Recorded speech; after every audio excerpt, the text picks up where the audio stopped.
FM, the very best in modern praise and worship. Here in the studio with Charlie Fuqua. In the palatial studios of 88.1 FM, high above beautiful Batesville, Arkansas. Yeah, it's not an underground bunker. No. That's, who's that? Mark Levin. He's got the underground bunker. But we were talking off the air about Leland Mooring, the guy that was just singing.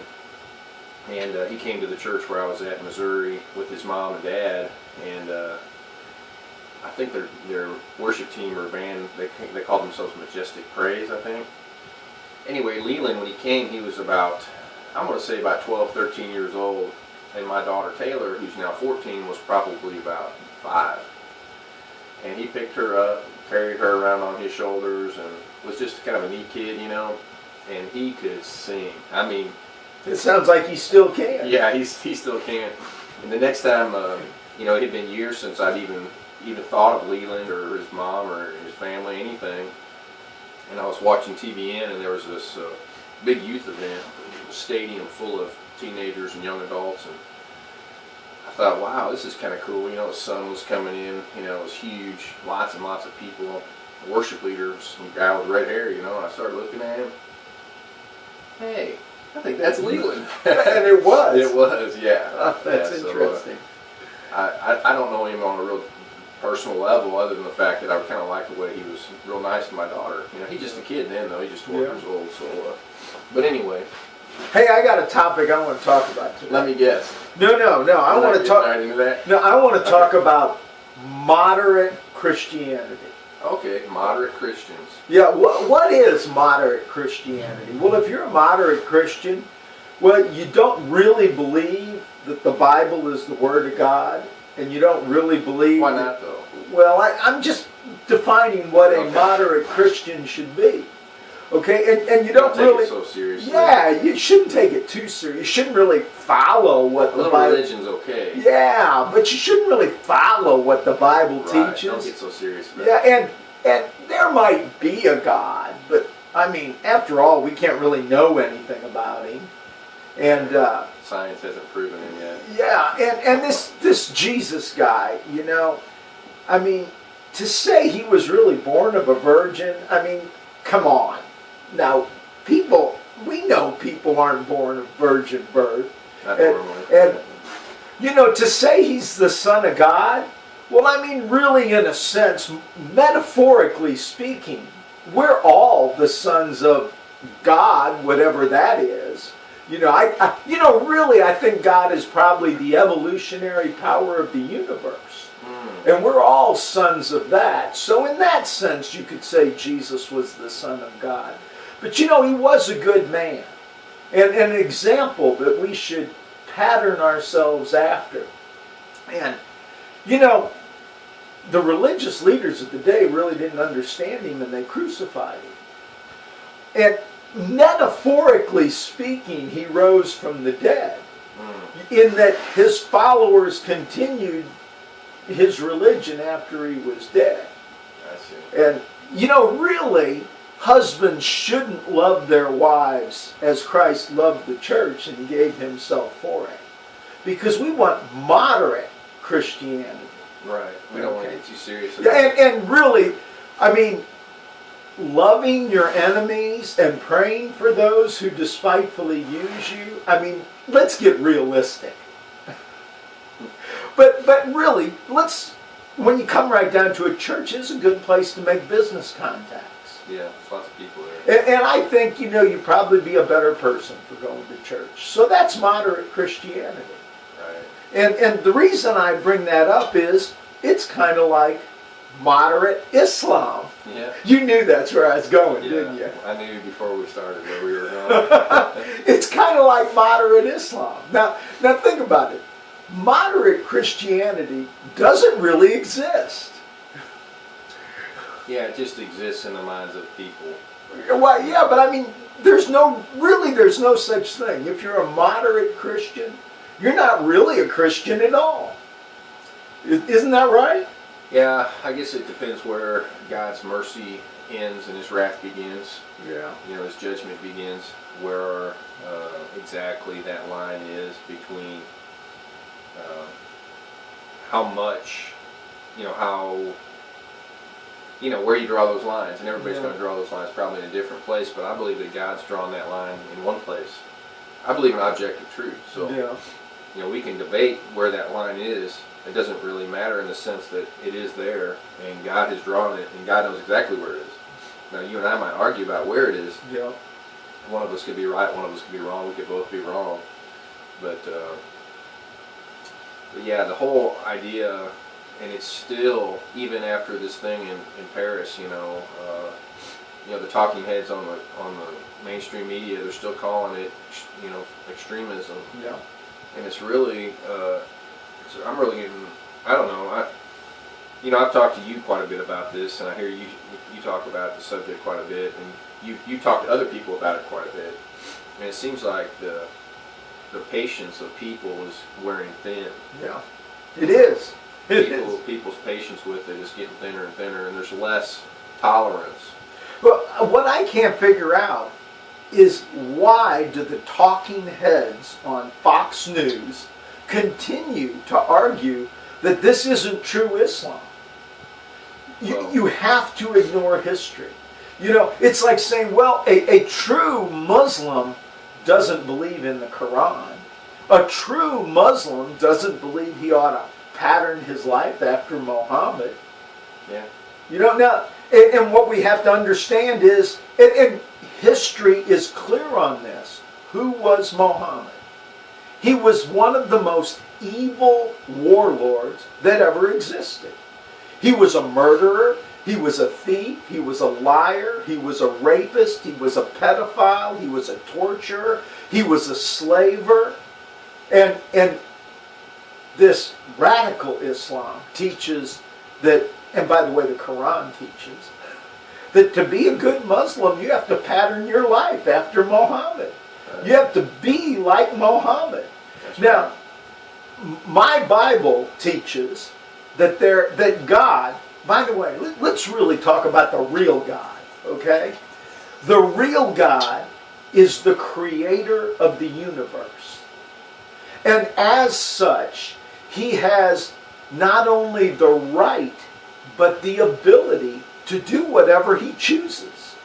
If today he chose to extinguish the universe, he has the right and ability to do that.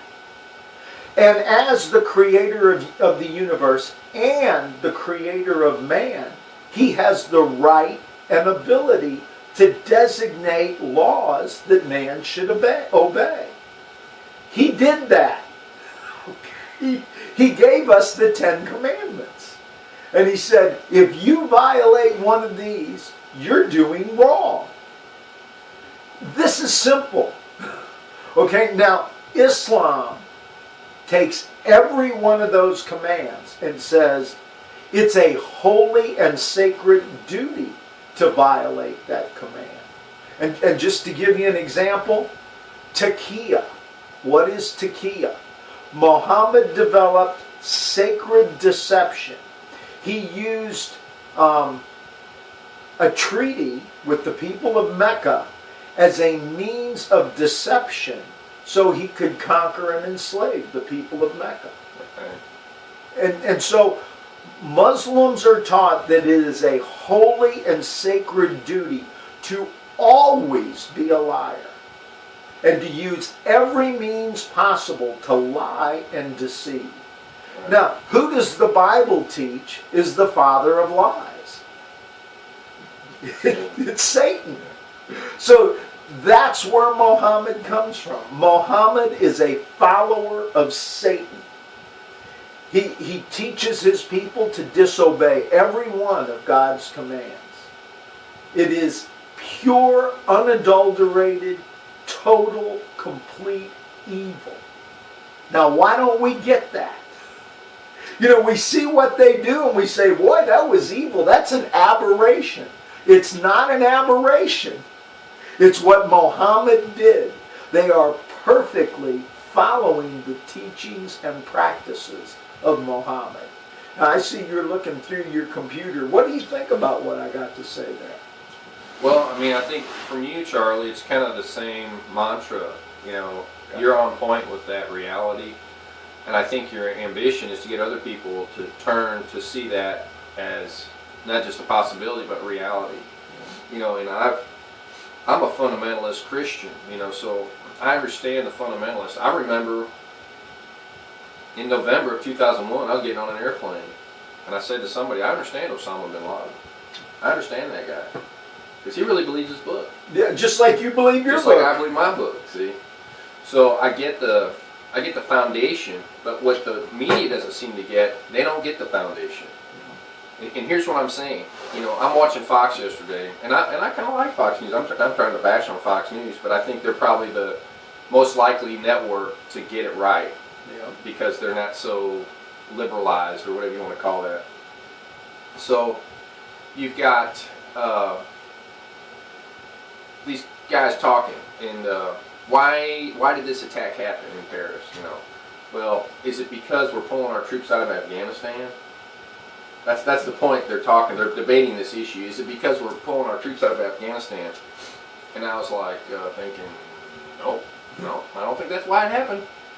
You know, it's got nothing really to do with that. It's got to do with the opinion of Islamic people about drawing caricatures or any kind of image of Muhammad. It's Right. forbidden. So this newspaper, or whatever you call it, this media outlet in Paris, they decided to just satirize everything. You know, from what I hear, they were equal opportunity satirizers. It didn't matter if it was Jesus Christ, if it was Muhammad, if it was The Pope. anything. Anything was fair game. They took their free speech and just, boom, you know, let's blast these things and, you know, call it like it is. And Well, maybe not call it like it is, but call it like they see like it. they wanted to call it. They just want to make fun of it. Which is a right of free speech. Right.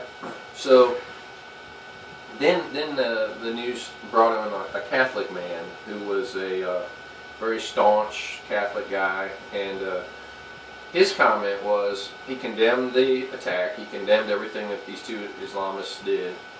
Then he said, but this newspaper shouldn't be doing that. There's a line of liberty that people shouldn't cross.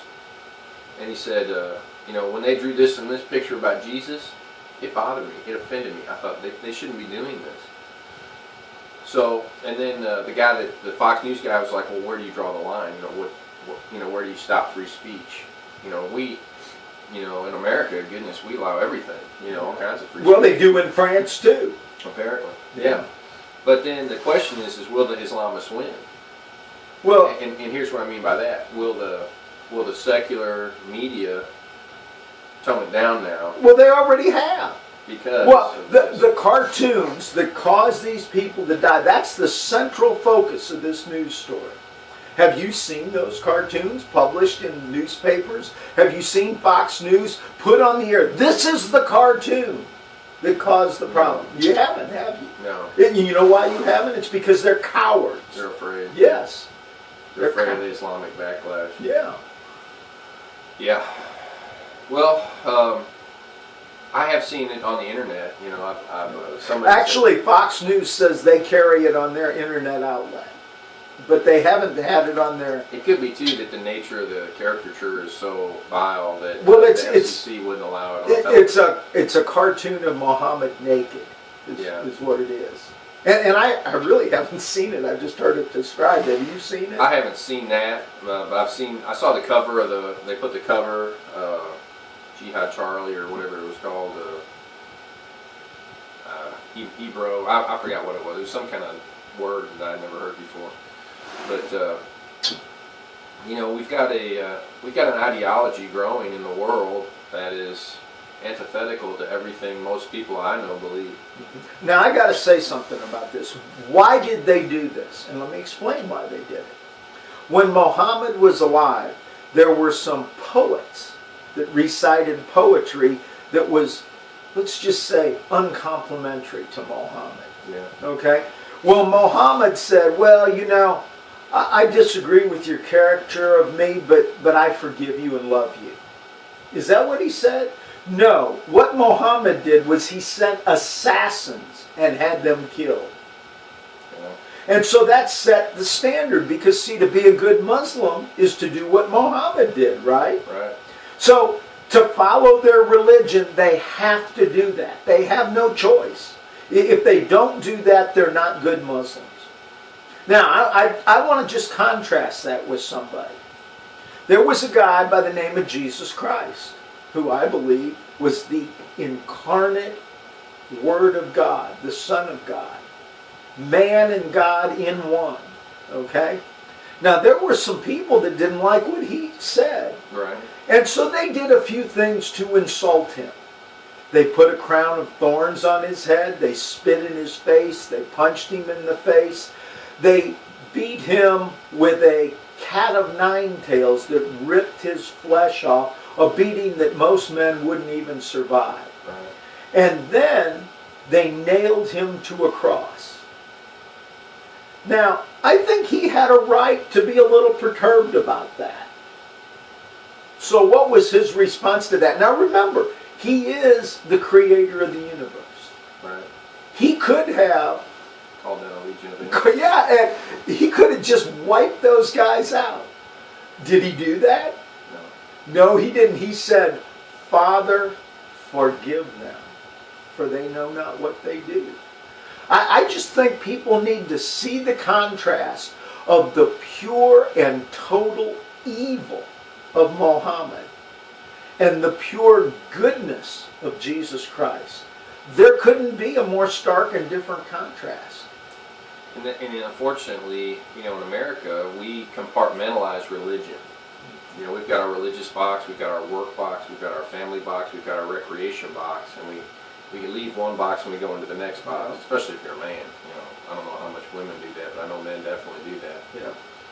But really, to me, the Bible tells me that God wants my heart. So if he has my heart, he has all of me. He has all my time, he has all my energy, he has all my thoughts, he has all my focus. So my quote-unquote God box has to blanket all my other boxes. Every other box has to fit inside my God box. And I'm just speaking metaphorically, of course. But in the Islamic world system, in the Islamic ideology, Islam is an all-encompassing system. And so in America, we think, oh, it's a religion of peace and tolerance, or oh, it's a religion and it's like Christianity, but it's not like Christianity. It's nothing like it. It is an entire political system. It's an entire economic system. It's a banking system. It's a family system. It's a religious system. It's an educational system. Every facet of society is blanketed by Islam. And everyone in that system has to line up and submit to that system, or you're in trouble. As a matter of fact, let me just tell you how detailed it goes. A Muslim has to eat with his right hand because Muhammad ate with his right hand. And everything they do, even what they do during sex, is dictated by what Muhammad did before, during, and after sex. And I won't go into all those details, but I mean, it is so intricate and so complete that most Americans can't even wrap their mind around it. Yeah, and like I said, we think, oh, it's just a religion, stick it in the box and bring it out when you need it and put it back, but that's just not how it is. And it's not content. Islam is not content to stay in that little box. No. Islam wants to take control of the entire world. Because that's what Muhammad said they should do. Yeah, they have a world dominion mandate, and when you listen to the fundamentalistic Islamic rhetoric, that's all they talk about. But you know what we got? We're going to fly a black flag over the White House. We're going to fly the black flag all over everywhere because, hey, we're taking over the world. What you have to understand is just as Christianity is about Jesus Christ. I mean, without Jesus Christ, there is no Christianity. Right? Unless you're moderate. Well, yeah, but there is no Christianity without Jesus Christ. Without Muhammad, there is no Islam. Islam is Muhammad. And so, to understand Islam, you have to study what Muhammad taught and what Muhammad did. Right. And we know those things. And how can I put this? We don't know them from a non-Islamic or non-Muslim source. Our information about Muhammad all comes from Islamic sources. And I think you've even said this, the head guy over ISIS has a PhD in Islamic studies or Islamic theology. I forgot his name now, Abu something. Yeah. El-Baghdadi. El-Baghdadi, yeah. He's got the doctorate degree in Islamic studies. Yeah. He knows what Islam teaches, and he is applying it. Yeah, and he's also a brilliant historian. I mean, there was some agreement where the British cut up the caliphate into these Islamic states and put a dictator over each one of them to, divide and conquer. Right. And he said, "Oh no, we're gonna undo that. We're gonna reestablish this caliphate." So he's no dummy. You think if you think that guy is some kind of idiot, you are way wrong. The guy's brilliant. He knows what he's doing. He knows his history. He knows his Islam. And then for our president to stand up on national television and say this is not Islam. And this is the JV team. Well, yeah, that's what he said first. Yeah. Of course, at the time, ISIS was off the radar. Yeah. But they're definitely on the radar now. I've got something interesting I want to share with our listeners, and I may, if I have any fans out there, I may lose them here after I share this, but I'm gonna go for it anyway. I was walking through my house Saturday afternoon, and I was coming through the laundry room, going into the garage, and moving around, and I heard a word in my mind. It was the word Aleppo, and I thought, because the word just landed in my mind, I thought, well, okay. That's interesting, and then I just thought it again. I thought it again. And it kind of has a funny ring to it, Aleppo, So I was thinking, I don't know. I probably said the word in my mind probably 15 or 20 times before I Googled it, And I thought, wow, why am I thinking this word? And one theory would be that I heard the word on the news 2 weeks ago. It was stored in my subconscious mind. It surfaced into my conscious mind, and that's why I was thinking that word. Another theory would be that the Spirit of the Lord was speaking to me about it. So, anyway, I didn't know what it meant, though.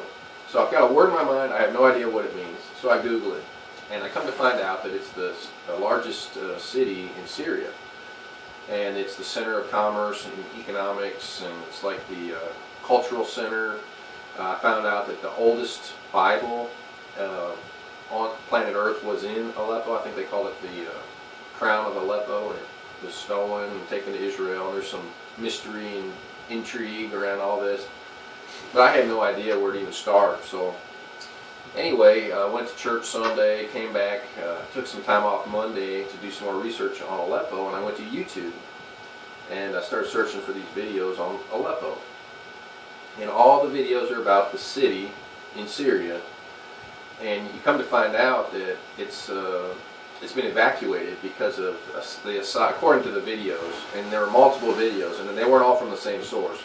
But the story goes that the Assad regime, which is the established dictatorial government in Syria, is dropping what they call barrel bombs on indiscriminate locations in Aleppo, which used to have 2 million people in it. It was a very popular. And now it's abandoned? It's not really abandoned, but it's sort of like a ghost town. I mean, the majority of people have fled. They've left and gone to Turkey. They've gotten out of there. According to the people that talk on the videos, it used to be a very civil place, a very universities, and it wasn't it wasn't like Somalia, where it's just like everybody's carrying around an AK-47 ready to kill somebody, doing drugs. But it's like it had kind of a cultural kind of mix, and there was a lot of tolerance, and there were Jews and some Christians and Muslims, and everyone seemed to be able to get along, and everything was, according to what I saw.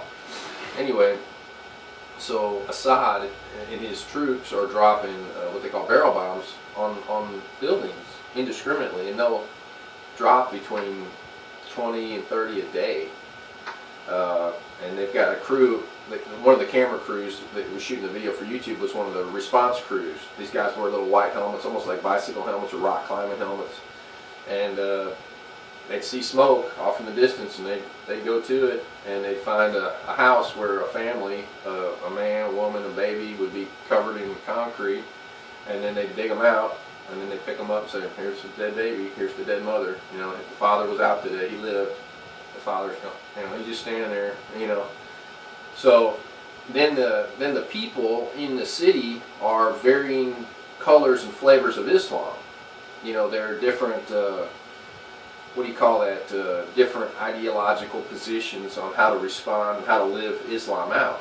So you've got what our talking heads will call moderate Muslims, which are really non-fundamentalistic Muslims, according to what you and I would say. Mm-hmm. And then you've got ISIS in town, you know, trying to... Aleppo is apparently a key geographic spot to control all of Syria.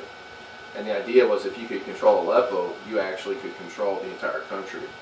Because it is the largest city in the center of commerce. Right, and they showed maps where this part of the city is controlled by this group, this part of the city is controlled by this group, this group from the north. I want to say, I don't know if it was the Kurds or some kind of other group was in the north, and they had a controlling interest. And the citizens of the city who were Islamic, one guy said he was a moderate because he liked Angelina Jolie.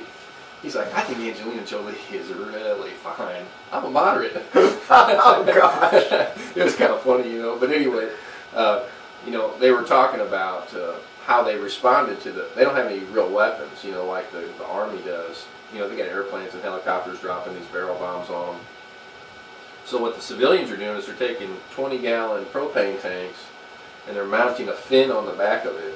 And they're filling it with dynamite that they get from the barrel bombs that don't explode. Sometimes they don't detonate on the impact.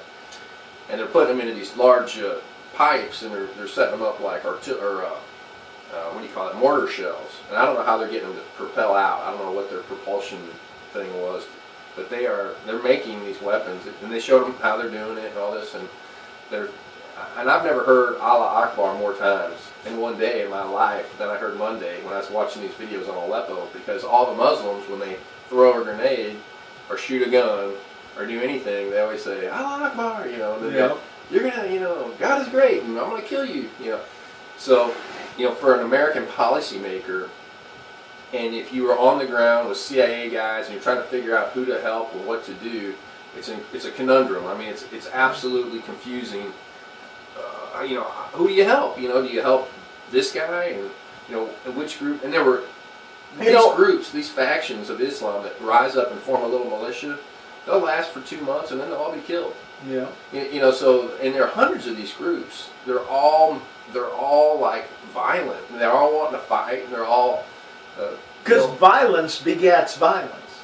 Oh man, it's like, you know, you killed my family. Yeah, yeah. I mean, what do you do though? I mean, how do you respond to that? You're gonna get mad, you know. Yeah. So, you know, I want to say this: Assad. Now, let's face it. Assad is a terrible person. I don't know much about him other than what I've seen. He's an evil dictator that would do anything to stay in power. Apparently, yeah. Okay. But under Assad, the Christians were allowed to exist. Yeah. When Assad's protection is withdrawn, the Christians are massacred in Syria. So, and I want to say something else about Syria. Muhammad, you know, when he was young, his uncle made him a camel driver and put him in the camel caravan trade. One of the places he would go was Syria. And Syria was just an incredible place at that time. It was Christian. Yeah.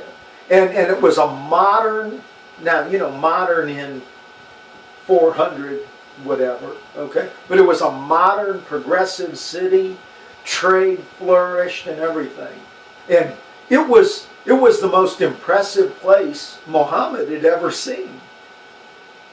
Just kind of interesting that later on, it was probably Saladin or somebody else that really took over those places. It wasn't Muhammad. Right. Well, here's the other thought too. You know, this is what I thought was interesting. The people on the ground were angry with the inactivity of the world, and they mentioned Russia and Iran as supporting Assad. Now, these were the people on the ground in Aleppo, and I thought it was kind of interesting that the Iranians were supporting Assad because the Iranians are Muslims, you know. Yeah, but the Muslims in Syria are Sunnis. That's right. And in Iran, they're Shia. Right. So the whole idea that, you know, what is it, the enemy of my enemy is my friend kind of thing. So you've got the Iranians that are supporting Assad to kill the Sunni Muslims when they're Shiite Muslims. And I suppose there's some kind of power struggle between those two groups of Islam. Um, but I thought that was all very interesting, and it was completely off my radar until I heard that word in my mind. And so now I've begun to pray for Aleppo. I've begun to pray for the Christians that may still be there, in hiding. There was actually a Christian pastor that addressed the President of the United States on YouTube, who I believe was from Aleppo, and he, he was trying to create some kind of response. Yeah, help us. Yeah, it was a little more condemning, and please help us, but it was kind of like, how dare you do this, and blah, blah, blah, blah. I don't know. So, but anyway, I've just begun to pray for, when we always have been praying for the persecuted church worldwide, but for whatever reason, I think I'm supposed to really pray for Syria. Mm-hmm. And, there's really a little more to the story that I haven't shared, but and there's lots of needs everywhere in the world. Don't get me wrong. There's needs. I mean, it's 16 degrees outside. There might be people cold in Batesville, Arkansas. That have needs. Mm-hmm. But this particular issue for me personally has been something that I think I need to focus on. So I'm going to. And but where it leads, I have no idea. I don't have any idea where it'll lead. So, but I thought it was fascinating and very interesting. Everything that's going on in the world today, I want to draw in another whole issue to all of this, and that is gasoline prices are going down. Yeah. We've all seen that. And I'm trying to think who it was. Michelle Bachmann, I think several years ago, said, gas should really be below $2. And everybody laughed at her and told her she was insane. Well, gas, I paid... It's like Sarah Palin saying the Russians would invade Ukraine. Yeah. I paid, I think, $1.78 for gas over the Christmas holidays, which is usually when, gas prices spike because everybody's traveling. Right. And why are gas prices going down? And what's this all about? And I'm just going to offer some opinions that I've read on the internet. Yeah. And I also want to say this. I've got a nephew that works for ConocoPhillips. He works in research for them. Yeah. And so he has kind of a vested interest in the oil industry and kind of watches those kind of things closely. And to be honest, right now is very concerned about his job and what his future is, because high oil prices are good for the oil companies. Yeah. And low oil prices are not good for the oil companies. So why do we have all this fracking activity in the United States and this increase in oil and gas production? It's because oil and gas prices are high, and high prices motivate exploration. Well, why do we have low prices now? Well, there's OPEC, the cartel of oil-producing nations. Right. And the leader of OPEC has always been Saudi Arabia. Saudi Arabia is one of the world's largest oil producers. And interesting enough, they're not one of the world's largest oil consumers. Saudi Arabia. Yeah, really, and we forget this sometimes, one of the world's largest oil and gas producers is the United States. Right. It's just that we consume a whole lot too. We have a large population. Saudi Arabia doesn't really have that large of a population. And many of the people in Saudi Arabia are so poor that they can't afford to consume any oil or gas. So much of their oil and gas is exported. So they really have an effect on world price. And what I'm reading is going on is that Saudi Arabia is holding down the price by their production. Historically, if the price fell, Saudi Arabia would lead the other OPEC nations in cutting production. And all of the OPEC nations would not always follow Saudi Arabia's lead. But Saudi Arabia would say, well, we got to do this or we can't keep prices up, so they'd bite the bullet and they'd do it. Right. Well, right now, there are several reasons why Saudi Arabia does not want to cut production. First of all, one of the world's largest oil producers and exporters is the Soviet Union. Right. And the Soviet Union is aligned with Iran. Right. Saudi Arabia and Iran are the two powers that want to control the Arab world, the Mideast. I Right. say the Arab world. The Iranians are not Arabs; they're Persians. Right. Okay, but they want to control that area. So they're doing battle. So Saudi Arabia, if they can hold down oil prices, they hurt the Soviet Union and Iran. You know, two of their enemies. Saudi Arabia has always had an alliance with the United States. And Was that Henry Kissinger, right? Right. Went over there, got the petrodollar going. yeah, and that's exactly what it was. It was the petrodollar that all oil worldwide would be sold in U.S. dollars. Right. Now that's happened for years. And that's what's really been a great aid to the American economy. Even though oil prices are high, the fact that all oil is bought and sold in American dollars has kept America strong. Well, now, that's, you know, people say, well, you know, the petrodollar may not always be the petrodollar. You know, it may not always be the U.S. dollar. Well, we don't talk about that in future terms anymore. Right. It's here. Right. You know, there's a great deal of oil sales worldwide and increasing on a daily basis that are not bought and sold in petrodollars. The problem with that is, you know, I think it's the BRICS nations that have really led the charge. Brazil, Russia, India, China, and South Africa to buy and sell oil off the dollar. Yeah. And what that does is it crushes the demand for dollars worldwide, which could cause those dollars to flood back into the shores of the United States of America. Which I believe is happening. Which would be a quote unquote stimulus, but actually it caused a lot of inflation. Right. You know, and too much money chasing too few goods and services would be one definition of inflation. Yeah. But actually, if the dollars are already out there, you've already inflated the currency. When you print money, it is by definition, on one level, inflation. It is inflation. It's already inflation, even if you don't see it hitting the prices of goods and Right. services. You know, another group that really gets pinched pretty hard on the falling prices are people that have a smaller profit margin to pull oil out of the ground. Well, that's where I was going. Yeah. And I think that's the bottom line, That really. could be another nuance, and I think too the Russians have really been hurt bad because I think part of their economy is really driven by these oil prices. I think their government is funded through oil prices.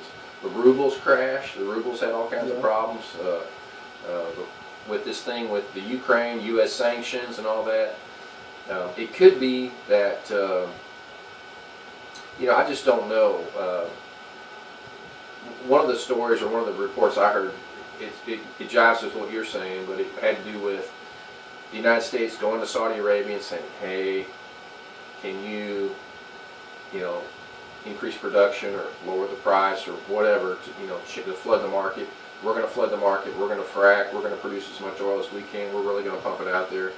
And we realize when this price comes down, it's going to hurt Russia. It's going to hurt these people. It's going to hurt them. We want them to hurt, and it's also going to hurt us, though. Well, you know, I've heard that one of the main motivations for Saudi Arabia to continue production is to crush the American oil industry. Yeah. Because, and actually my nephew verifies this. Yeah. He says, you know, we have a certain production cost. Actually, the Saudis, their oil's easier to get at. Yeah, right. And so their production costs are lower, Right. which means their profit margin is higher. Right. In American production, the profit margin is not near as high because the production cost is higher because it's harder to get to. Right.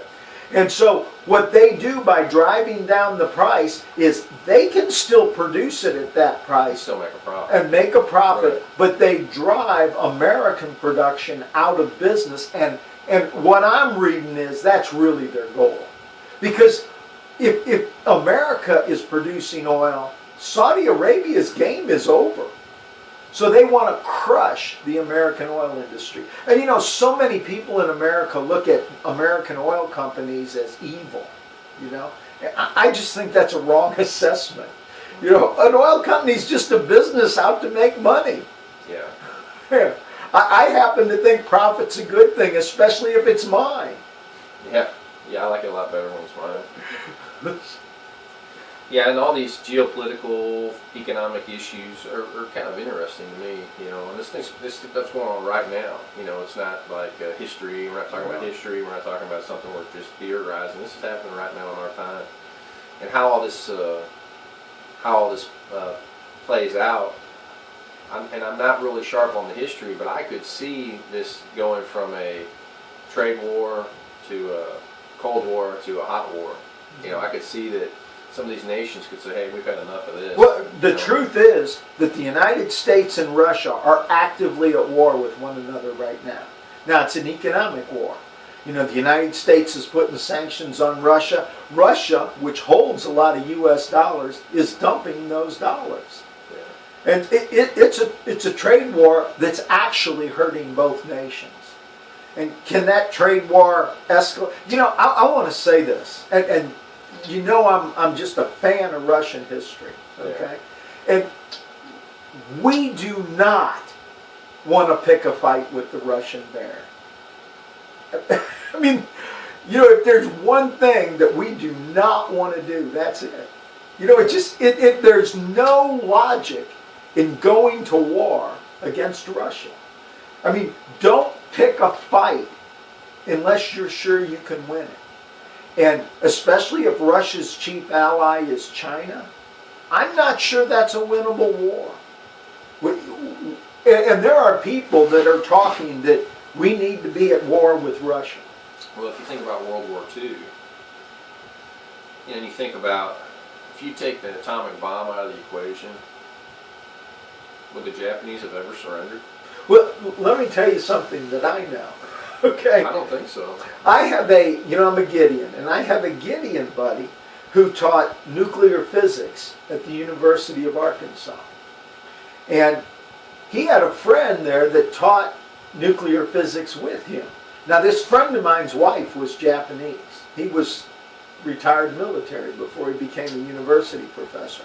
And because his wife was Japanese, he became real good friends with this other professor there who was Japanese. And they've been visiting, and as a matter of fact, what's interesting, I saw this all on a History Channel special. Japan was very close to building a nuclear weapon, and this guy that now teaches he may be retired now, but he taught at the University of Arkansas, taught nuclear physics. This Japanese man was involved in that program. The Japanese version of the Manhattan Project. Right, and they were close. Had we not, we were just a little ahead of them. That's all there is to it. Now, the Germans also had a program. I don't know how close the Germans were, but the Japanese were very close to developing nuclear weapons. And it was just, we just happened to, get a workable bomb just a little bit before them. Or the war could have turned out very different. And my point is this, you've got a war, you said winnable, I don't know that war is winnable. Well, if you've got an enemy that won't surrender, that war's not winnable either. Yeah. I mean, technically. And the not the Jewish people, but the Japanese people, the reports that I heard was the United States had dropped the bomb on Nagasaki, dropped the bomb on Hiroshima. Instantly, 150,000 people are vaporized. Over the next year, another 150,000 people are going to die from radiation poisoning. Emperor Hirohito gets on the radio to make an address to the people, and every person knew what he was going to say. He was going to say, we're going to fight to the last man. He didn't say that. He said, we're going to surrender unconditionally. And the Japanese people were like, what? They've got that Bushido warrior code ingrained in their culture. This, I'd rather die than surrender. I'd rather stab myself, disembowel myself with a sword, have someone cut my head off before I cry out like a woman. I mean, that's ingrained in the culture of those people over there. So if you've got that kind of mentality, and you don't have a way to just absolutely crush them, militarily, you don't want to go to war with those people. Yeah. You're going to be fighting for a long time. Yeah. So, as a matter of fact, there were elements. I don't know that there's another weapon, and I could be wrong. There could be Star Wars, there could be some other weapon system I'm unaware of that we can laser beam into Russia and just annihilate their cities and then surrender, and that's the end of the war. I don't know. I don't think that. I don't either. I don't think that's the way it would be. And who wants to do that anyway? Yeah. You know, why can't we just get along? You know, I really believe that Russia ought to be the United States' most natural ally. And I believe that we ought to, they have been our ally. You know, if we were willing to ally with Joseph Stalin to fight the World War II. Yeah, to fight the Nazis. Now, Joseph Stalin was a very bad guy. You're right about that. Okay? If we were willing to align ourselves with Joseph Stalin to beat the Nazis, Right. we ought to be willing to align ourselves with Vladimir Putin to defeat Islam. Because that is a mutual enemy that all civilized nations face. Now you've got an interesting theory. I read your email, Charlie, and can you mind putting your email out on the air for people? The reason I say that is because I think some of the stuff you sent out, that's the one Yeah. you're pulling up there on your computer. But it has to do with how to respond to Islam. And your thing says, hey, these are the countries in the world, or these are the regions of the world. Why don't we just give Islam its own place, deport all the Muslims to that place, let them all live together and coexist? They'll kill each other and take care of themselves. That is my theory. Listen, this isn't a theory. First of all, this is proved by 1,400 years of history. Muslims and non-Muslims cannot live together. Because Islam is intolerant about Right, ideology. right. Now, and the only way Muslims will let non-Muslims live is either as slaves Dhimmis or dhimmis. Yeah. Okay? And as a matter of fact, I was watching Fox News last night, and they had this English cleric on that was talking about how Islam allowed Christians to live, you know, and have their own religion and everything, and it's as dhimmis. And they did that in Spain for, I don't know, 400 years or so. But if you really understand what it means to be a dhimmi, it's not freedom and it's not coexistence. And I can't go into all the specifics of that right now, Yeah. but it is really oppressive. But in the Muslim mind, allowing a person to live as a dhimmi, which is just one tiny step above a slave, is extreme religious tolerance. Because let's face it, what they really have a right to do is kill you, right, under their religious system. Yeah. So anyway, history proves that Muslims and any other religion cannot live together, because Muslims will always kill or enslave the other people. So I say, we can't live with them.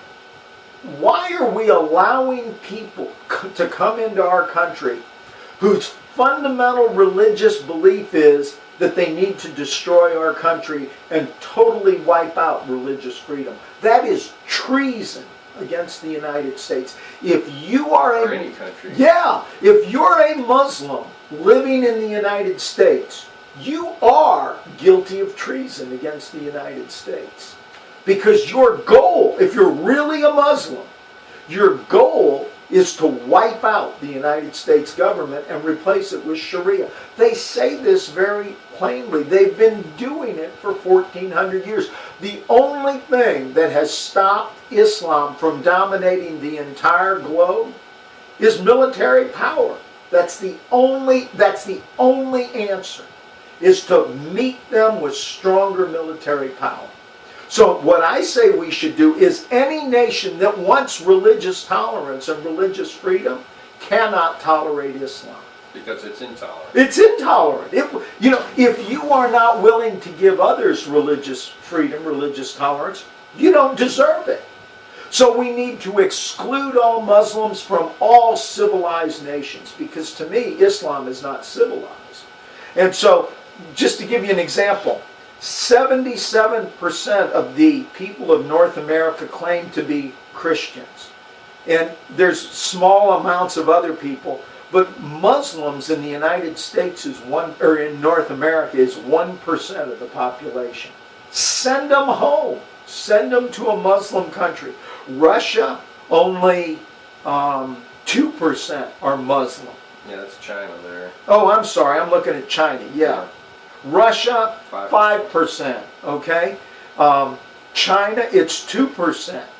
New Zealand and Australia, it's 2%. Japan, it's less than 0.5%. Japan doesn't want Muslims. They've made it very clear. India, it's about 14%. Europe, it's about 6%. Central America and Mexico it's Negligible. yeah, you can't even measure it. South America, you can't even measure it. So I'm saying these parts of the world should unite and form a coalition and throw all Muslims out of their countries. Let them go back to parts of the world that are Muslim. I don't know any other way we can have peace. Now, there won't be peace in the Muslim world because